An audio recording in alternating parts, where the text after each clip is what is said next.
नमस्ते। सिद्धांत नाम है मेरा और आप दी लल्लन टॉप देख रहे हैं। फ्रेम में साथ में है अंशुमान तिवारी, मतलब साफ है।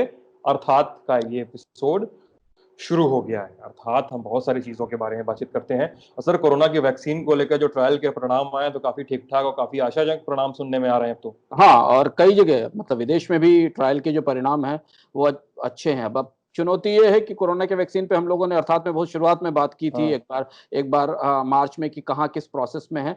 और उस शेड्यूल के हिसाब से वैक्सीन अपनी गति से आगे बढ़ रही है। लेकिन मुझे नहीं लगता कि कमर्शियल लेवल पर वैक्सीन अगले साल मार्च या अप्रैल से पहले उपलब्ध हो पाएगी वाणिज्य का। हाँ, क्योंकि अभी भी, हाँ क्योंकि मतलब पुणे वाले जो मैन्युफैक्चरर्स हैं तो उनसे जो बातचीत, उनकी जो बातचीत है, वो लोग भी यही कह रहे हैं बातचीत में। सीरम इंस्टीट्यूट वाले, अदर पूनावाला, साइरस पूनावाला की जो कंपनी है, तो उनका भी यही कहना है कि मतलब इस साल तो कुछ करोड़ों डोज बन जाए तो वही बहुत है, लेकिन बड़ा जो प्रोडक्शन का लॉट है वो हमारा अगले साल के पहले क्वार्टर तक ही कंप्लीट होगा।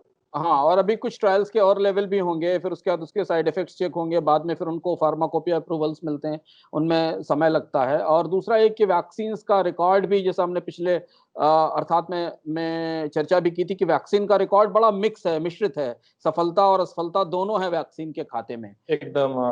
जी। एड्स की वैक्सीन तो बनी नहीं पाई आज तक। इस बारे में हाँ। पता नहीं कहाँ किस जी। उसको, मतलब ये लोग कहते हैं कि WHO को एड्स की वैक्सीन के नाम पर कितनी फंडिंग दी गई है, एड्स पर रिसर्च के नाम पर, जी। और वो भी नहीं डेवलप हुआ है आज तक।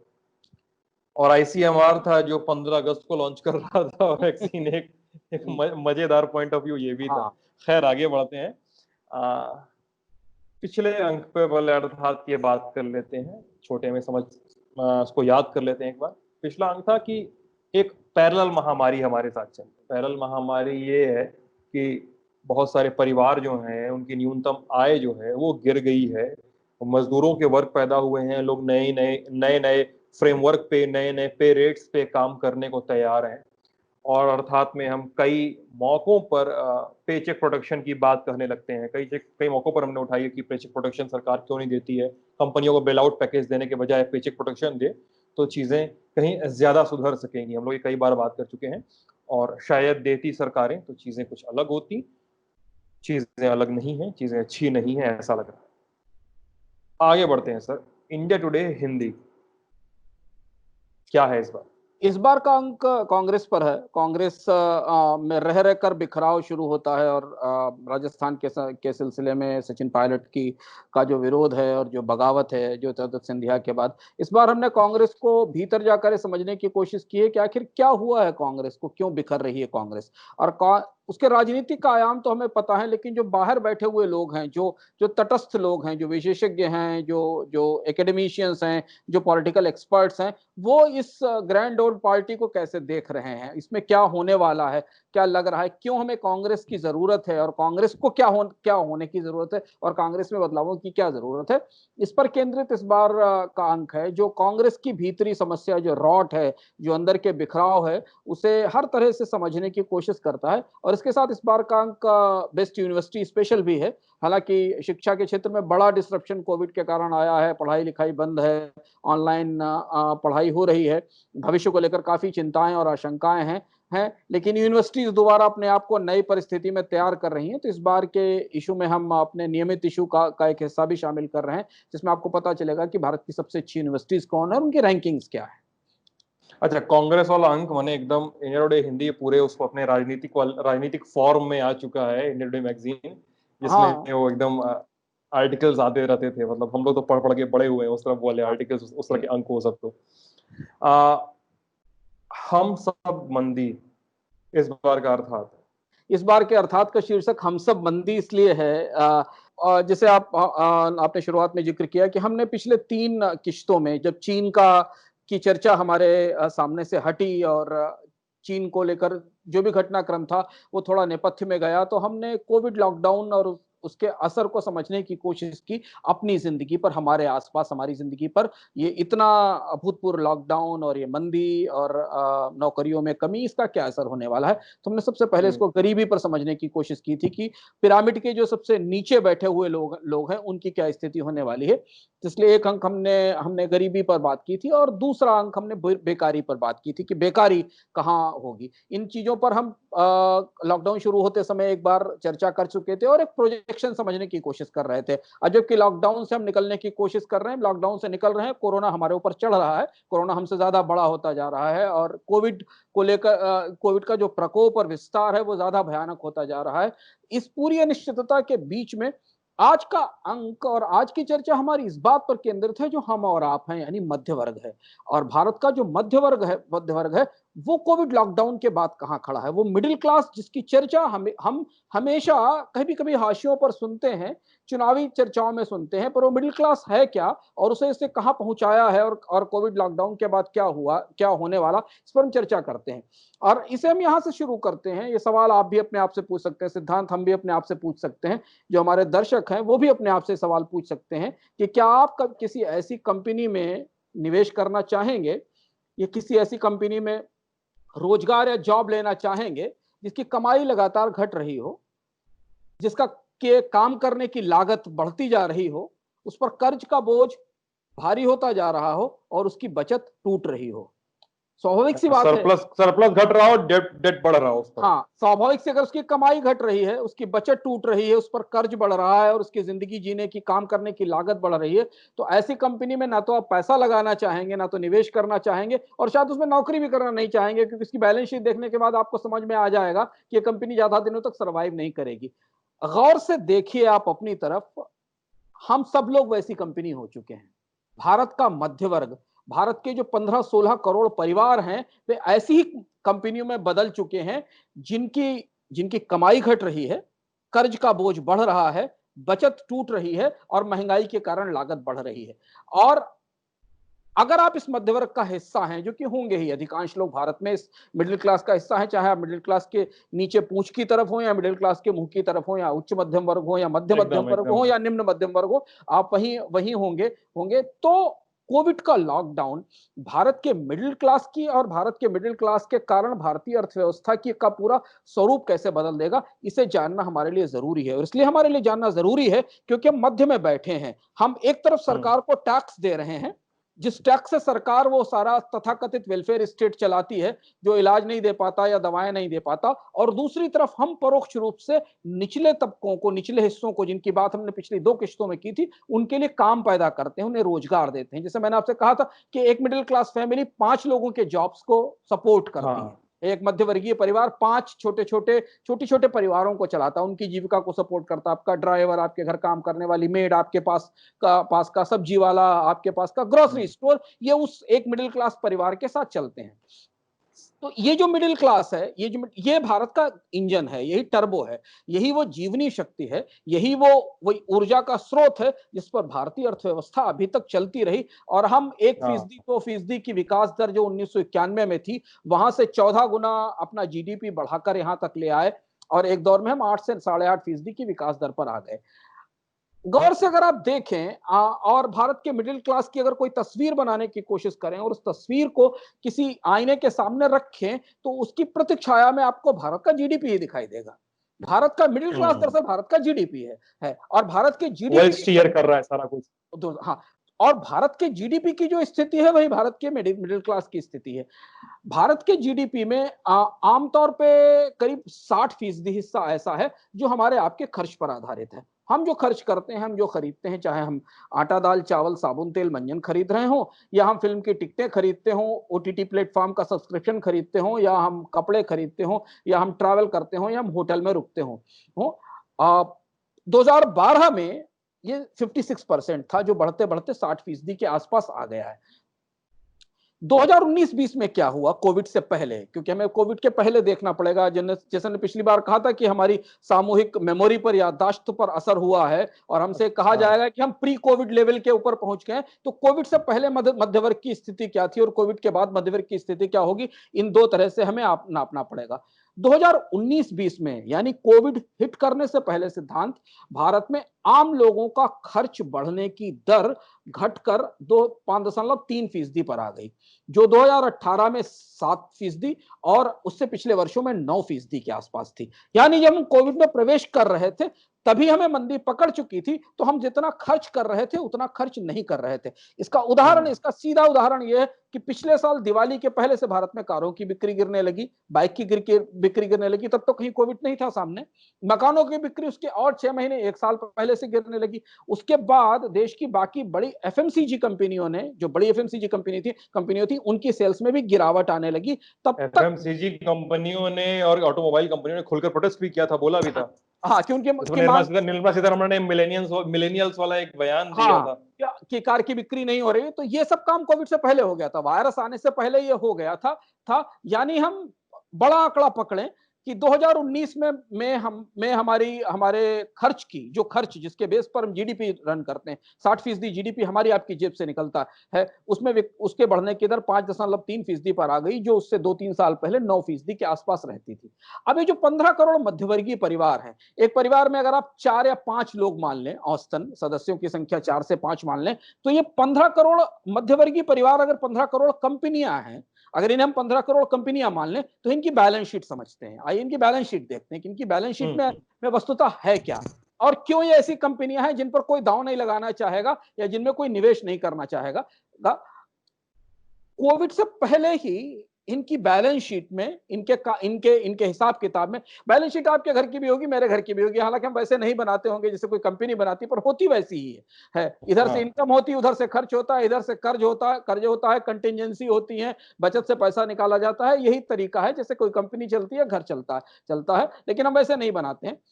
कुछ फैक्ट समझना जरूरी है जिससे हमें समझ में आएगा कि कोविड से पहले भारत के मध्यवर्ग की स्थिति क्या थी और कोविड के बाद क्या होने वाला है। 1950 के बाद पहली बार ऐसा हुआ जब 2013 से 2020 के बीच भारत में लोगों का जो सालाना खर्च 7% की दर से बढ़ रहा था, वो घटकर 5.5% के आसपास आ गया।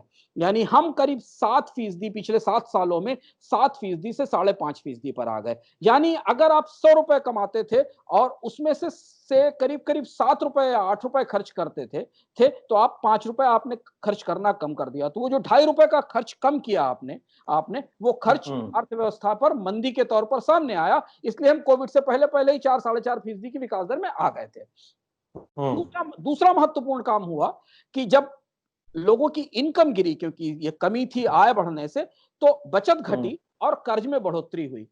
भारत में जो आम परिवार हैं, उनके ऊपर कर्ज का कोई एकमुश्त आंकड़ा सरकार नहीं जारी करती, ना बैंक जारी करते हैं, लेकिन कुछ जो ताजे अध्ययन आए वो हमें बताते हैं कि जो बहुत चौंकाने वाली बात है कि 2010 से 2019 के बीच सिद्धांत जो भारत में आम मध्यवर्गीय परिवार थे, उनका जो कुल कर्ज था, वो उनकी जो खर्च वाली आय है उसके 30% से बढ़कर 44% हो गया। यानी अगर किसी परिवार की आय महीने में 10,000 रुपए है और उस 10,000 रुपए का 30% यानी 3,000 रुपए कर्ज पे जाता था, तो वो 4,500 रुपए हो गया। यानी 2010 में वो 10,000 रुपए की आय में से 3,000 रुपए कर चुकाने पर खर्च करता था, 2020 में वो 10,000 रुपए की आय में से 5,000 रुपए कर चुकाने पर खर्च करने लगा। ये था इंडिपेंडेंटनेस जो मध्यवर्ग के परिवारों की तरफ बढ़ी पिछले 3-4 सालों में, पिछले 5-6 सालों में। इसलिए हमने देखा कि कर्ज से फाइनेंस होने वाली चीजें दिखाई दी, लोग मोबाइल फोन भी कर्ज लेकर खरीदने लगे,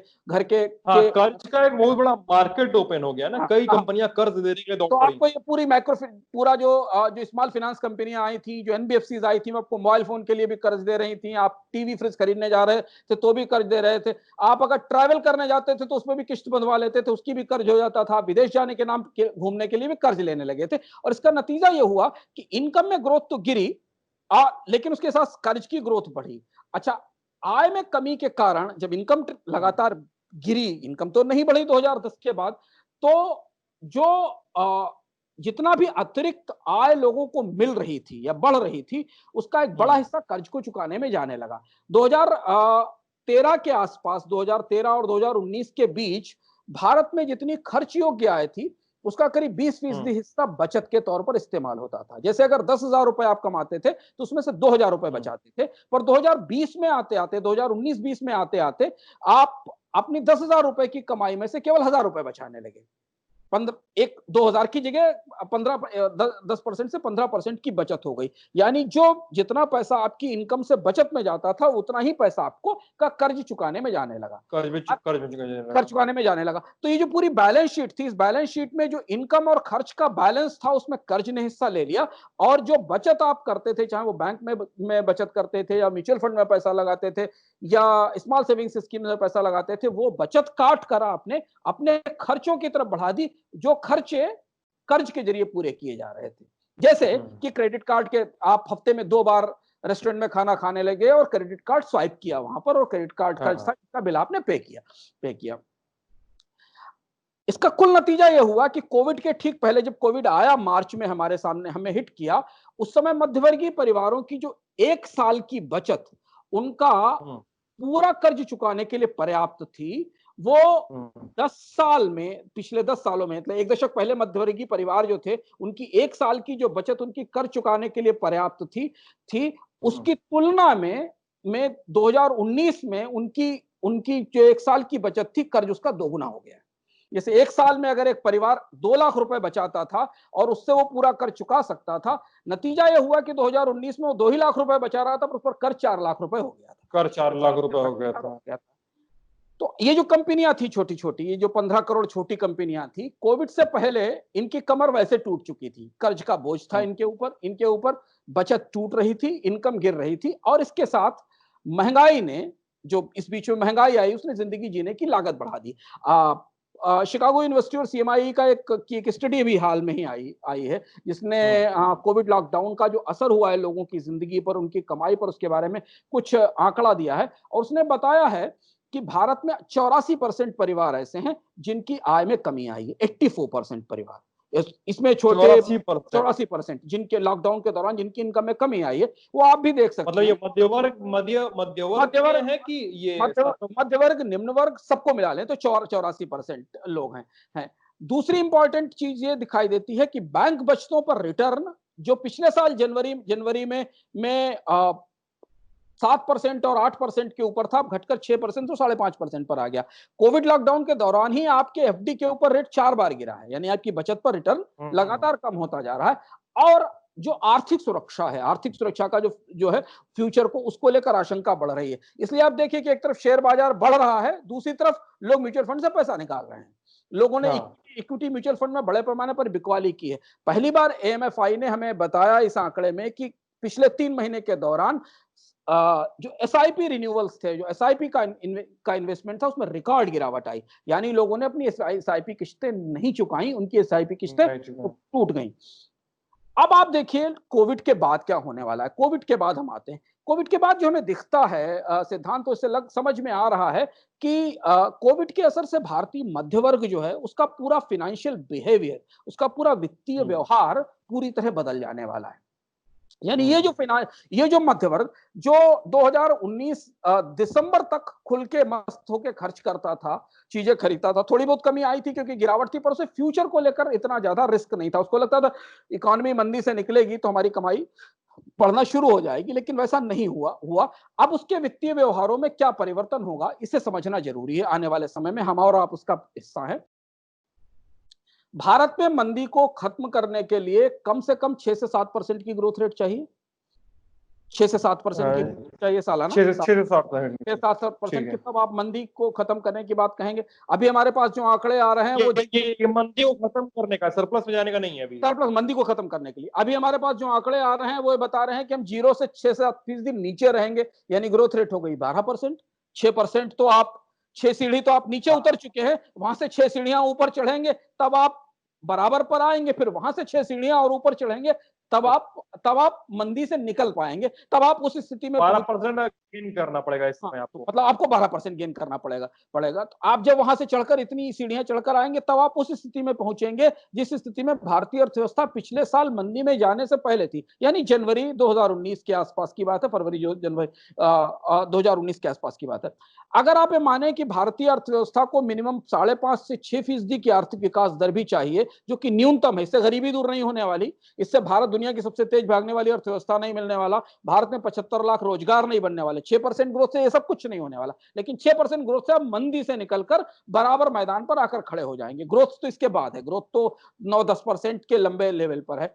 अगर आप हमें ये ग्रोथ रेट भी हासिल करनी है सिद्धांत 7% की, तो हमें कम से कम कंजम्पशन में, उपभोग खपत में, हमारे आपके खर्च में 7% की बढ़ोतरी चाहिए हर साल। 7% की कंसिस्टेंट बढ़ोतरी चाहिए, यानी कि भारत में जो आम खपत है, जो जीडीपी का 60% हिस्सा रखती है, उसे हर साल 7% की दर से बढ़ना होगा, तब हम 5.5 से 6% की दर से भारत की आर्थिक विकास दर को हासिल कर सकेंगे।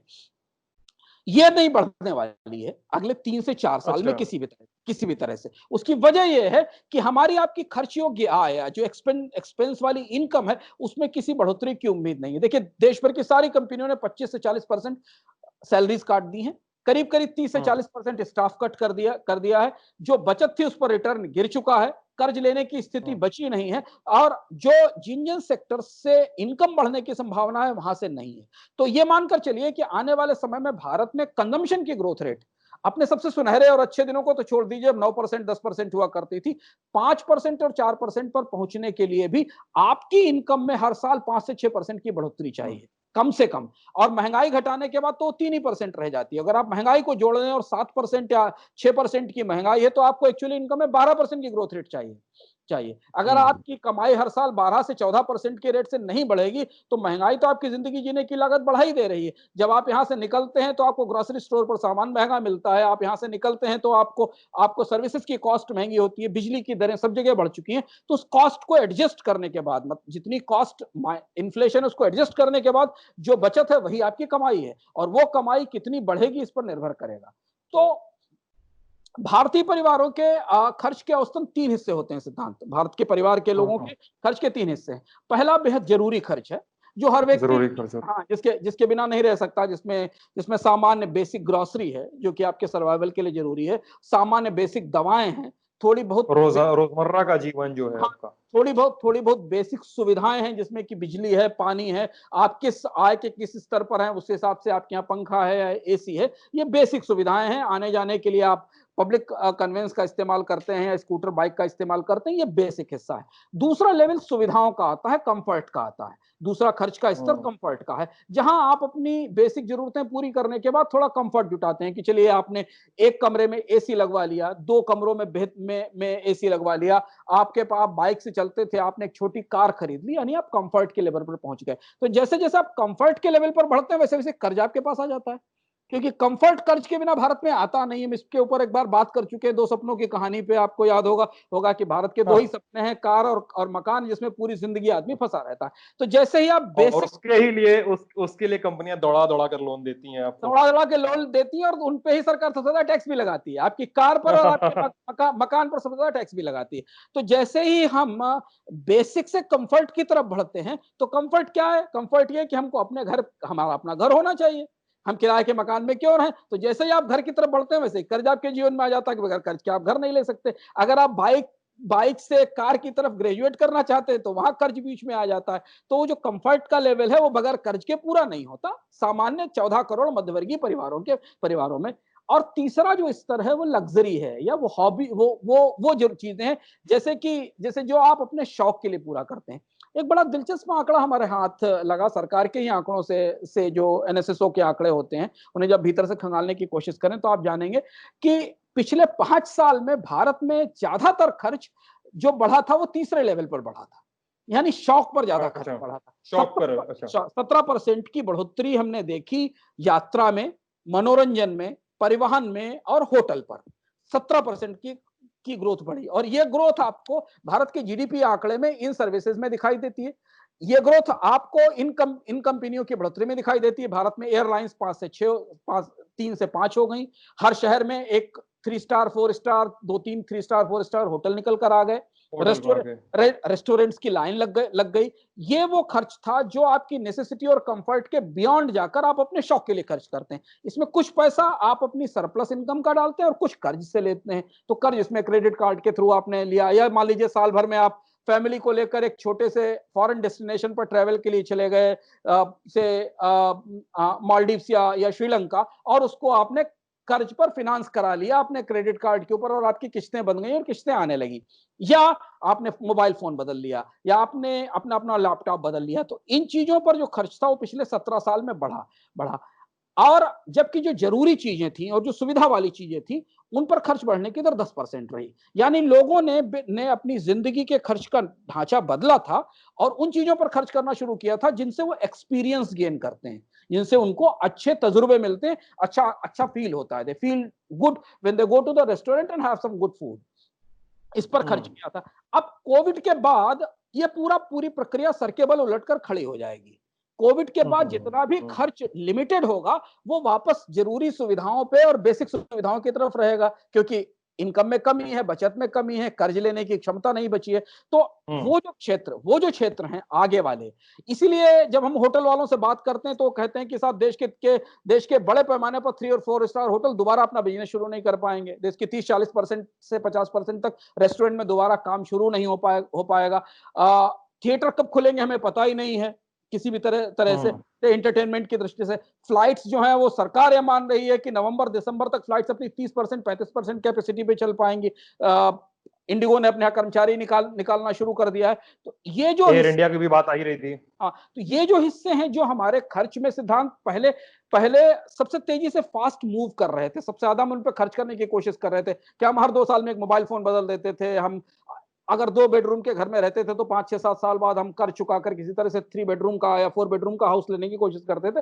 ये जो मिडिल क्लास की पूरी एस्पिरेशंस थी, जो उम्मीदें थी, जो अपेक्षाएं थी, वो सारी सिकुड़ गई। तो यानी हमारे लिए ध्यान रखना ये जरूरी है कि वो सारे क्षेत्र जहां पर शौक या सुविधा या मनोरंजन या एक्सपीरियंसेस जुड़े थे, उनके सारे कारोबार टूट जाएंगे। और इसलिए हमने देखा है, अब आप इसे वापस पलटकर पिछले वाले अंक से जोड़िए तो आपको दिखाई पड़ेगा कि सबसे ज्यादा मंदी कहां आई। सबसे ज्यादा मंदी आई है इन्हीं कामों में, सबसे ज्यादा बेकारी इन्हीं क्षेत्रों से आई है जो हमारे इस तीसरे लेवल के खर्च का हिस्सा थे। ग्रोसरी का धंधा नहीं बंद हुआ, सब्जी वालों की संख्या 2 गुनी हो गई, फल वालों की संख्या 1.5 गुनी हो गई, क्योंकि वो बेसिक नीड्स का हिस्सा है और उन बेसिक नीड्स में लोग खर्च करेंगे। जो अच्छी जिंदगी, अपनी जिंदगी को बेहतर करने की कोशिश जो एक मिडिल क्लास का व्यक्ति करता था, जो किसी कस्बे से निकलता था, पढ़कर दिल्ली आता था, 5-7 स्ट्रगल करता था, फिर 2-3 कंपनियां बदलकर 40-50 हजार रुपए महीने की, 60 हजार रुपए महीने की तनख्वाह पर पहुंचता था, फिर एक छोटी कार खरीदता था, फिर एक दूर दराज के गाजियाबाद, गुड़गांव, एनसीआर के इलाके में एक मकान खरीदता था। यही एक लाइफ की ग्रोथ का साइकिल है ना, यही ट्रेजेक्टरी है, यही पैटर्न है, ऐसे ही ग्रो करता था। वो ब्रेक लग गया। दूसरी एक महत्वपूर्ण बात जो बहुत महत्वपूर्ण है समझना, मध्य वर्ग का कोविड के बाद क्या है। मध्य वर्ग कोविड के बाद अपना खर्च बुरी तरह काटेगा और काट रहा है। आप भी देख रहे होंगे अपने आसपास। मुझे नहीं लगता कि कोई मिडिल क्लास फैमिली उतना खर्च कर रही होगी जितना वो पिछले साल दिसंबर में खर्च कर रही थी या इस साल जनवरी में खर्च कर रही थी, क्योंकि सारे लोग, जाहिर सी बात है, डिफरेंस है और ह्यूज डिफरेंस है। वो दिखता है आपको बाजार में, खर्च में दिखता है, कंजम्पशन में दिखता है। और वो पैसा, क्योंकि भविष्य के प्रति गहरी असुरक्षा है, गहरी अनिश्चितता है। लॉकडाउन कब तक चलेगा पता नहीं, कौन सी कंपनी खुलेगी पता नहीं, हो सकता है 6 महीने हमें में दूसरी वेव एक और आ जाए और देश में बड़े पैमाने पर लंबे समय के लिए लॉकडाउन हो जाए। तो लोग क्या कर रहे हैं, और जो हमें ट्रेंड में दिख रहा है, आंकड़ों से दिखाई दे रहा है सिद्धांत, कि लोग अपने खर्च को सिकोड़ कर बचत करने की कोशिश कर रहे हैं उन रेनी डेज के लिए, उन चुनौती भरे दिनों के लिए जिन्हें लेकर वो बहुत बुरी तरह अनिश्चित है।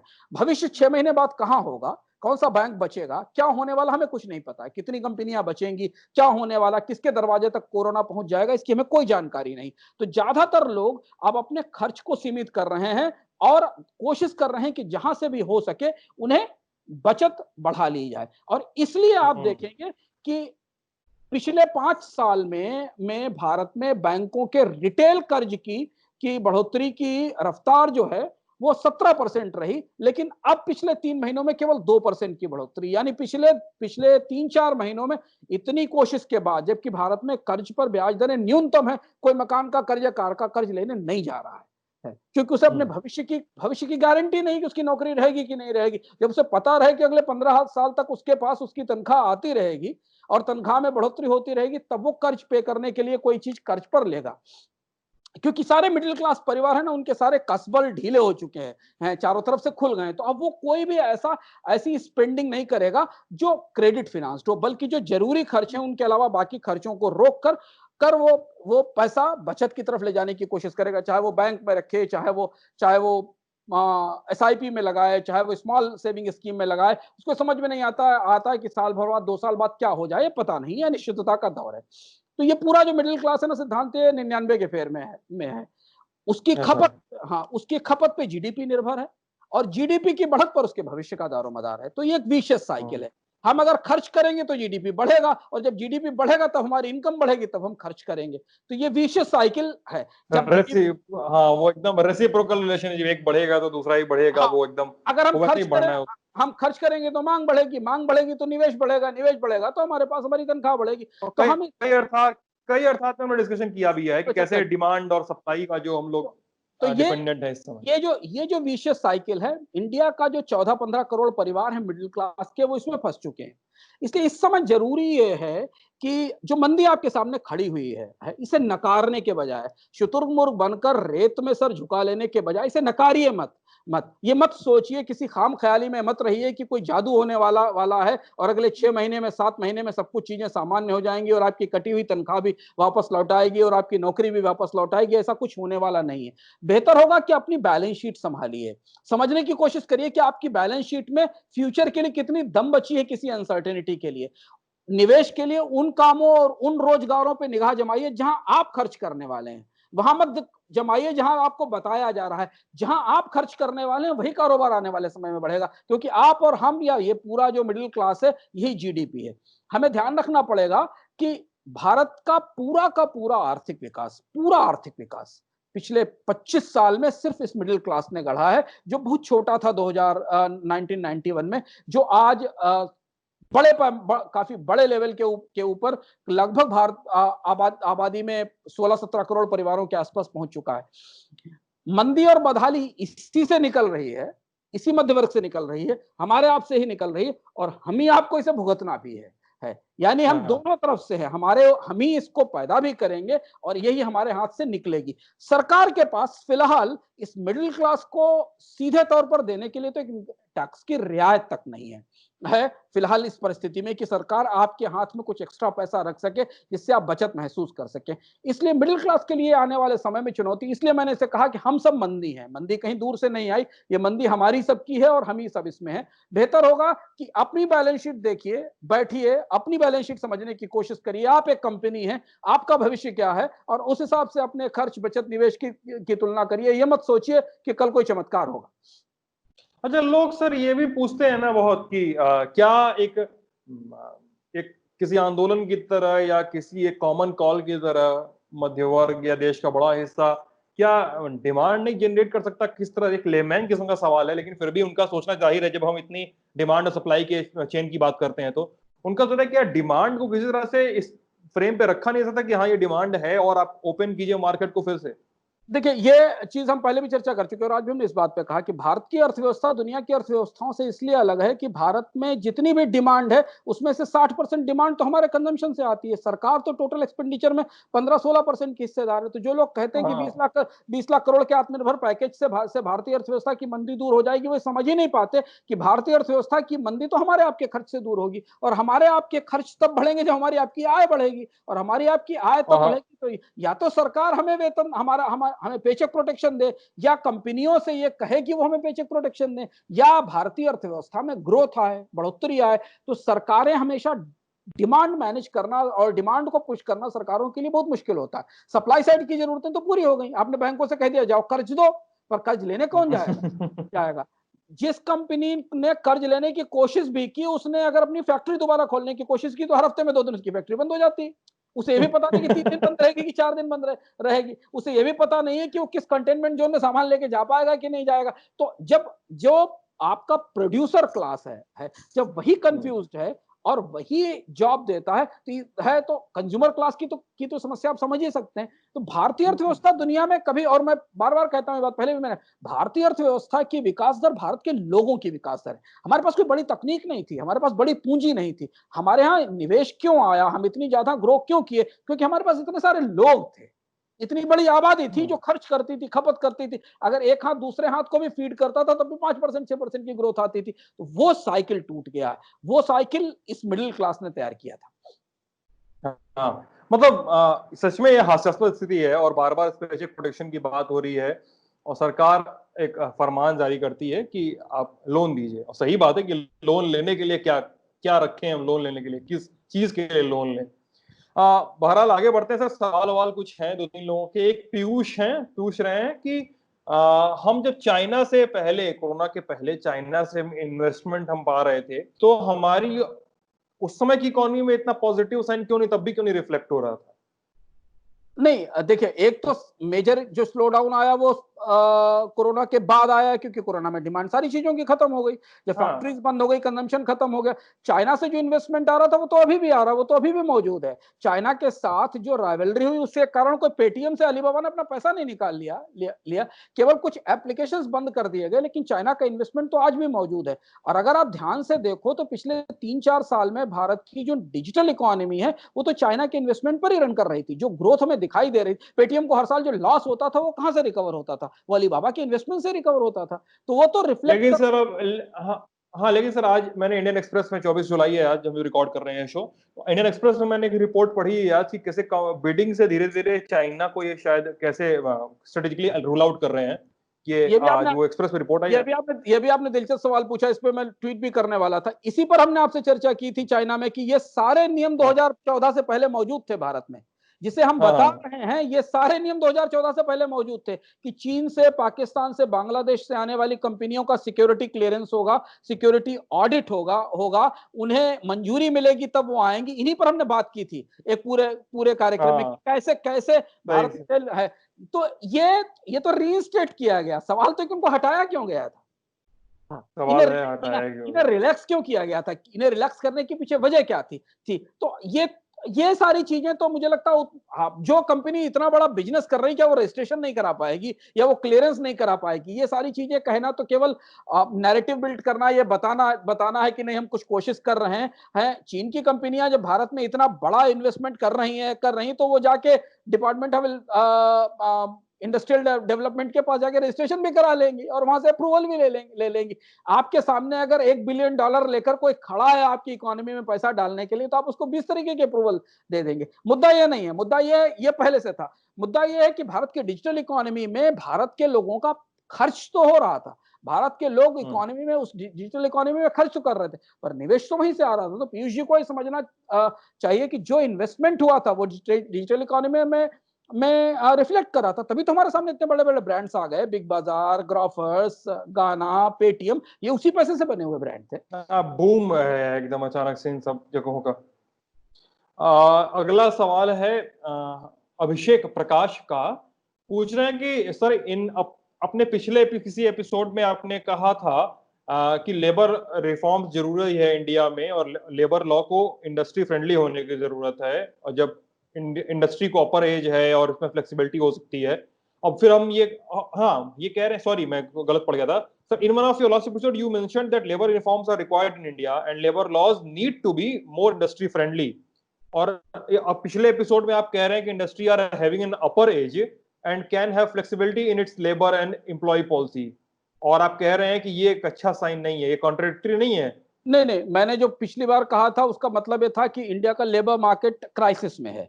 आप इंपॉर्टेंट बात है कि लेबर रिफॉर्म्स का रिकमेंडेशन जब किया जा रहा था, जब बात हो रही थी, तो प्री कोविड सिचुएशन थी, इकोनॉमी ग्रो कर रही थी और उस समय लेबर फ्लेक्सिबिलिटी कंपनियों के पास होनी चाहिए, और है, पहले से भी थी। राजस्थान ने तो काफी लेबर रिफॉर्म्स किए थे, हम लोग उस पर चर्चा भी कर चुके हैं। राजस्थान ने लेबर रिफॉर्म्स किए थे। इवन अभी उत्तर प्रदेश और मध्य प्रदेश ने भी in between the Covid labour reforms किए।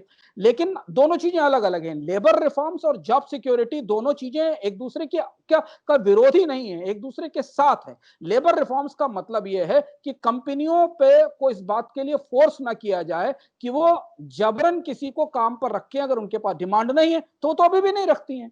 ऑर्गेनाइज सेक्टर ने 25% लोगों को पिंक स्लिप पकड़ा के निकाल दिया, किसने रोक लिया? लेबर रिफॉर्म्स का एक हिस्सा है कंपनियों को मिलने वाली फ्लेक्सिबिलिटी और दूसरा हिस्सा है लोगों को मिलने वाली जॉब सिक्योरिटी। अगर आप 85% लोगों को कॉन्ट्रैक्ट लेबर बनाकर रखेंगे, उनको कोई कॉन्ट्रैक्ट नहीं देंगे, उनको कोई अनुबंध नहीं देंगे, अगर इकोनॉमी ग्रो कर रही है तो उन्हें काम मिलता रहेगा। लेकिन जब इकोनॉमी ग्रो नहीं कर रही है तो वो लाखों लोग, 10 करोड़ लोग सड़क पर निकल के अपने गांव चले जाएंगे।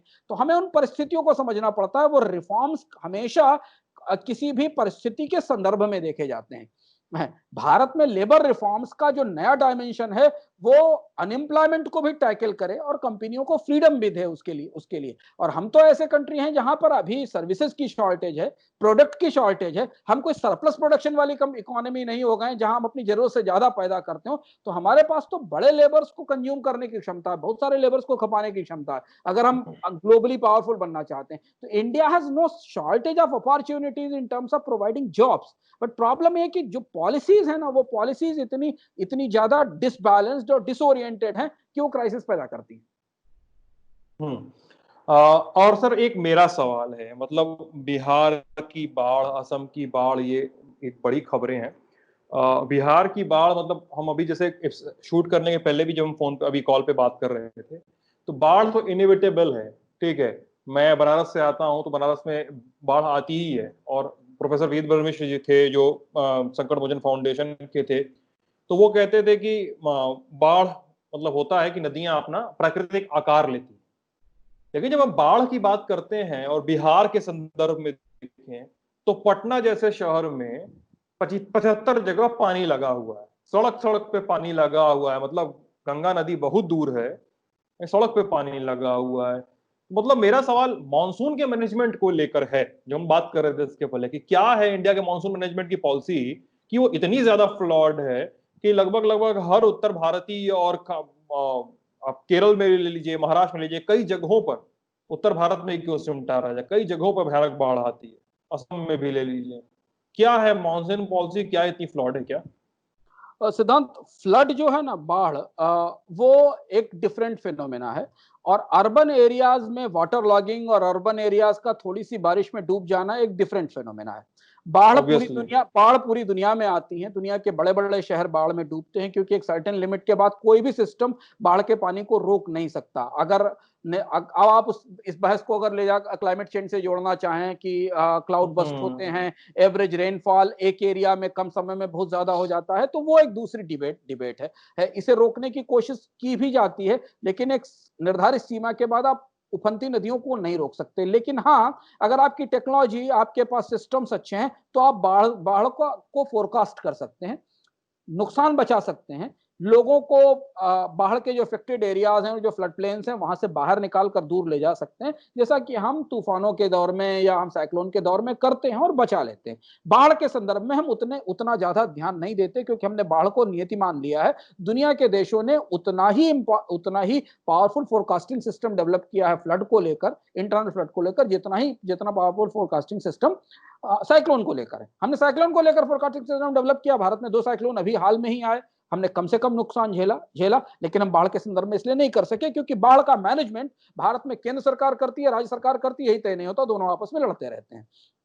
तो बाढ़ तो एक ऐसी समस्या है जिसे सिर्फ आप फोरकास्टिंग के जरिए रोक सकते हैं, या फिर आप बड़े पैमाने पर जाएं और नदियों को जोड़ें और उस पुरानी बहस में इंफ्रास्ट्रक्चर में जाएं कि भारत में नदियां जोड़ी जाएं और बाढ़ का पानी ग्रिड बनाकर डिस्ट्रीब्यूट किया जाए। मेगा प्रोजेक्ट है, पिछले 15-16 साल से हम इस पर चर्चा सुनते रहे, लेकिन उस पर न तो सरकार कुछ करना चाहती और ना उसके लिए रिसोर्सेज, संसाधन भी फिलहाल उपलब्ध है। दूसरी उस पे प्रॉब्लम, बड़े सवाल भी है सर, उस पे पर्यावरण में दोगे बड़े सवाल भी हैं। इन्वायरमेंट के सवाल भी हैं उस पे। दूसरा सवाल है शहरों का। भारत में मानसून की जो प्रकृति बदली है, जो मानसून का स्वभाव बदला है पिछले 10-12 सालों में, इस हिसाब से हमारे अर्बन प्लानिंग और अर्बन डेवलपमेंट के स्वभाव नहीं बदले। भारत के नगरों का प्रबंधन मानसून के लिहाज से कभी भी अच्छा नहीं, क्योंकि भारत के नगर अपने आप को मानसून के तौर पर तैयार नहीं करते। हम दुनिया का ऐसा देश है जहां 3 महीने 4 महीने तक बारिश होती है, कुछ इलाकों में 4 महीने से ज्यादा बारिश होती है, कुछ इलाके ऐसे हैं जहां पर कम दिनों में बहुत ज्यादा बारिश होती है। तो जो पटना की बाढ़ आप देखते हैं, या दिल्ली में देखते हैं कि मिंटो ब्रिज एक सिंबल बन गया है जहां पे पानी भर जाता है, या देश के किसी दूसरे शहर में देखते हैं, उत्तर प्रदेश के शहरों में देखते हैं, या दक्षिण भारत के शहरों में देखते हैं, वो समस्या है मानसून के कुप्रबंधन की। मानसून के आधार पर हमारा अर्बन सिस्टम तैयार नहीं होता, वो उसके ड्रेनेजेस बेटर नहीं है। और इस पर पूरी दुनिया के देशों में काफी शोध हो रहा है कि जो रेन्स हैं उनसे अर्बन सोसाइटी को, अर्बन जो हैबिटेशंस हैं, उन्हें कैसे मैनेज किया जाए। और यहाँ अभी भारत की नगर पालिकाएं ना तो उतनी समृद्ध सतर्क हैं, ना उतनी दूरगामी सोच वाली और प्रैग्मेटिक हैं, और ना ही वो उस तरह से सोच पाती हैं, और इसलिए हम हर साल ये चीज देखते हैं। ऐसा नहीं है कि अनमैनेजेबल है। अगर हमें पता हो कि इतनी बारिश होने वाली, हमारे पास डेटा अवेलेबल हो, तो शहर का प्रशासन शहर को बचा सकता है, रोक सकता है ड्रेनेज सिस्टम प्रिपेयर कर सकता है, नुकसान को सीमित किया जा सकता है। पर एक तरफ स्मार्ट सिटी का ड्रीम है, और दूसरी तरफ बाढ़ में डूबते पटना और दिल्ली हैं, दोनों चीजें, और भारत में दोनों ध्रुव आपको एक साथ दिखाई देते हैं। लेकिन हाँ, मानसून हमारे शहरों के प्रबंधन की सबसे बड़ी चुनौती है। मुझे लगता है कि आने वाले समय में सरकारों को, और खासतौर पे अर्बन बॉडीज को इस पे फोकस करना चाहिए। थोड़ा प्रिवेंटिव ही हो जाए। हमारे हाँ, साहब की बाढ़ आने का मौसम हो गया, हाँ, फ्लड प्लेन से निकल जाओ, कपाट हाँ, पाट खाली कर दो नदी हम्म। का, ये तो कर ही सकते हैं। चलते चलते सर, क्या पढ़ लिख रहे हैं, क्या फिल्में देखी, सीरीज क्या रहा पिछले हफ्ते का आपका? नहीं, इस हफ्ते तो कोई फिल्म सीरीज नहीं देख पाए हम, क्योंकि इस हफ्ते मैगजीन्स में बिजी थे। लेकिन कुछ जो किताबें हमने पिछली बार जिक्र की थी, उन किताबों को आगे बढ़ाने की कोशिश की। कुछ नई किताबें तलाशने की कोशिश की, जिसमें एक इम्पॉर्टेंट किताब कंटेंट को लेकर है, कि कैसे फ्यूचर में जो कंटेंट की कन्वर्जेंस और कंटेंट का क्यूरेशन ग्रो करने वाला है। उस किताब का नाम सीस्केप है। उसको पढ़ के जानने की कोशिश कर रहे थे कि पोस्ट लॉकडाउन जो मीडिया कंटेंट है, उसकी रिस्ट्रक्चरिंग कैसी होगी। एक दुनिया की बैंकिंग वापस उसी क्राइसिस की तरफ जा रही है जो हमने 2008 में देखा था। तो मर्विन किंग की एक किताब है, एंड ऑफ एल्केमी, काफी प्रसिद्ध किताब है। उसे पढ़ना शुरू किया, क्योंकि जो जिस तरीके की बैंकिंग क्राइसिस पिछले सालों में आई थी, क्या वापस हम उसी तरीके की बैंकिंग क्राइसिस की तरफ जा रहे हैं। एक किताब और हमने अभी मंगवाई है, अभी उसको हमने पढ़ना शुरू नहीं किया है। वो किताब है tears of rajas. Years of rajas. Bharat के कुछ पुराने राजाओं की बड़ी दिलचस्प कहानियां हैं, राजशाही के भीतर षड्यंत्रों की और कथाओं की। उसको अभी हमने मंगाया, अभी खोला नहीं है, बुक अभी आई है, अभी इस हफ्ते उसकी पढ़ाई शुरू की जाएगी। अच्छा अच्छा। मैं इधर बीच वो आनंद तेलतुंबड़े, जिनको गिरफ्तार किया था भीमा कोरेगांव केस में, हम्म। तो उनके एसेज का कलेक्शन है, रिपब्लिक ऑफ कास्ट करके। हाँ, तो मैंने उसको पढ़ा हुआ है, मतलब उसके इधर भी उसको ऐसे ही पलट के 2-3 ऐसे वगैरह उसके पढ़े, क्योंकि इधर भी वरवरा राव और तेलतुंबड़े का बार बार नाम आया ना, तेलतुंबड़े का जन्मदिन भी था पिछले हफ्ते। हाँ। तो इसमें एक बहाने से वो भी निकल गया, उसको भी कुछ पढ़े, कुछ ऐसे वगैरह दोबारा, तो यही री रीडिंग टाइप का चल रहा है। तो कैसा लगा आप लोग को ये एपिसोड, हमें बताइएगा वीडियो के कमेंट सेक्शन में लिखकर। सवाल पूछिएगा, इंटरेक्ट करिएगा, ट्विटर पे, फेसबुक पे, यूट्यूब पर, हर जगह बात करने के माध्यम खुले हुए हैं। अपना ख्याल रखिएगा और अफवाहों से थोड़ा दूर रहिए। मैं सिद्धांत, आयुष्मान जी, आप लोग लंच आउट देख रहे थे। शुक्रिया। Thank you.